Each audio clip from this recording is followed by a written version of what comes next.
ताज़ा तरीन वीडियोस के लिए चैनल को सब्सक्राइब करके बेल आइकन और ऑल नोटिफिकेशन पर क्लिक करें ताकि आपको मिले हर अपडेट सबसे पहले।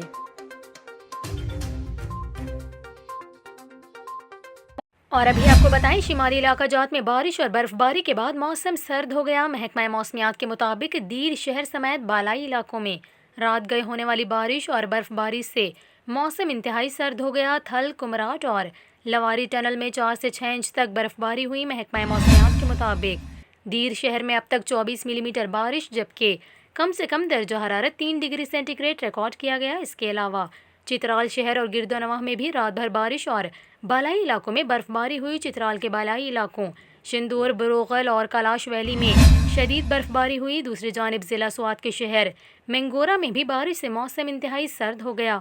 इन इलाकों में आज भी मजीद बारिशों की पेशगोई की गई है। वादी कालाम में हल्की बर्फबारी से हर तरफ सफ़ेदी छा गई, जबकि बर्फबारी के बाद दर्जा हरारत 0 रिकॉर्ड किया गया और सर्दी में इंतहाई इजाफा हो गया है। इसके अलावा मानसहरा के सयाहती मकामात सीरी पाए और नारान में भी बर्फबारी जारी है।